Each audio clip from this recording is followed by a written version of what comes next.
अस्सलाम वालेकुम, मैं मोहम्मद किस्मत तो साडा पे यूट्यूब चैनल सर की व्लॉग अल्लाह दे करम ते फजा न करे पर नवा इलाक सटार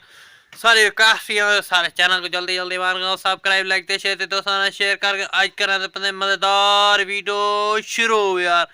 सारा मौसम दही में बड़ा कड़े कोहीड़े ते धुंधे ते बड़ा मजेदार ठंडा मौसम बड़ा ठंडे मौसम को चैनल मार गो सब्सक्राइब आज करें मजेदार वीडियो शुरू। इतने में पहले सब्जी मब्जी गिनते से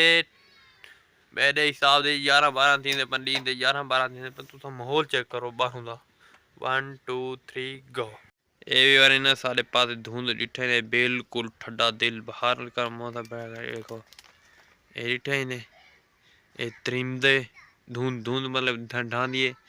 ये त्रिमदन ते डिठे जमीन सिनी है थोड़ी थोड़ी सा कमेंट कितना मौसम ठीक है कितना कितना मौसम खराब है लाजमी दसना दूजी धुंधे काल विलाग नहीं मैं वीरा नाल फजर फजर नाल विलाग साढ़ा हट घर चौना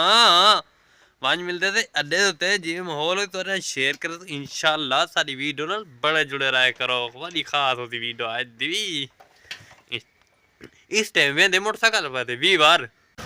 ये रिटर्न सब्जी वाली दुकान से आप पहुंचे देखो ये देखो सब्जी वाला खड़े दिया रिटर्न ये सब्जी वाला है ये माहौल है रिटर्न फजर फजर अड्डे दा धुंध सारे पासे बिल्कुल मडी निकलदा खड़े अल्लाह दे हुक्म ना दीन दा निकल कैसे गिनना पे खैर ना ते किवें किलो है आलू दा 100 रुपए ते आलू तो 100 रुपए टमाटर तो पिया वीवर ऑन कैमरा हाशा गेन गिनू बाद ही थोकू मिलते थे इंशाल्लाह सारी वीडियो नाल बड़े जुड़े रहा करो बड़े खास थी वाली वीडियो इंशाल्लाह वीवर सौदे मोदे गेन गिदे थे डिठे ने इस टाइम दुकान ते खड़े थे डिठे ने लगी दी थे ते सब्जी मोदी कीते थे हुन माहौल चेक करो फज्जर फज्जर नाल कुहीड़े सारे तुसा कमेंट लाजमी दसने थोड़ा कुहीड़ है कौन लाजमी कमेंट दे विच विलाग को इंशाल्लाह शेयर करो सारे विलाग नाल बड़े जुड़े रहने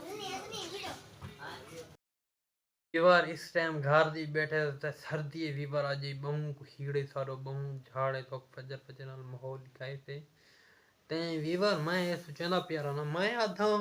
साढ़े मतलब मैं 2 मिनटा दी 4 मिनटा दी वीडियो बने ना ते साढ़े वीवर बिल्कुल बोर थी वेनन मैं ये सोचे अरे गया मतलब मसरूफियात माहौल थोड़े शेयर किए मतलब बहुत सारे काम कार होंगे काग पत्ते होंगे दुकान चलानी पौंदी है तो मैं विलाग नहीं बनाया मेरा दिल नहीं थी वीवर बिल्कुल मैं हूँ वीडियो अपलोड करा ते बैठा ते वाला मैं ये सोचे मैं व्लॉग एंड तक आना कीते ठीक है ना वाला मैं व्लॉग द एंड करना चाह उम्मीद करना अज का व्लॉग अच्छा लगा उसी अच्छा लगे तो चैनल को लाजमी सब्सक्राइब मारना शेयर करना कमेंट नाल दोस्तों ने शेयर करना कमेंट अच्छा जिया करना लव यू थी गया 1000 सब्सक्राइबर करवा दो मेहरबानी करो ठीक है ना थोड़ा एहसान है मेहरबानी करो ते ये सारी जेरी वीडियो अपलोड होने करे तो इंशाल्लाह वीडियो अपलोड बांधा पे इंशाल्लाह तो आग पत्ते टाइटल दे थामल बड़ा बहुत सारे मसले मसेल उन्होंने वीवार 2-3 घंटे गाल में ना आग पत्ते मेहनत बहुत कराने से तो इंशाल्लाह सारे वीडियो नाल बड़े जुड़े रहा करो अच्छे अच्छे व्लॉग तो सब कुछ सपोर्ट मन लगे तो अस नवे नवे नवी नवी जात नवा नवा माहौल दिखावन लगे तो सारे व्यूअर हिक शायद उत्ते बोर थी वञनि इंशाल्लाह ते उम्मीद करना अज का व्लॉग अच्छा लगा उसी एंड तक की बेटा गाल ही नहीं मुकते दुनिया जहां जा गाल ही तो किस्सा छोड़ ता दूर आती ना किस्सा है बस व्यूअर तुसा तक सपोर्ट हो बिच किस्से भी थोक सुने सो इंशाल्लाह दुआई दित्या करो साकू जरे वीडियो डिटी करो ना सारी जेंदे को आवे सारे प्यार दोस्त या केले दे पन ता दुआ साकू दित्ती करो लाजमी मेहरबानी शुक्रिया।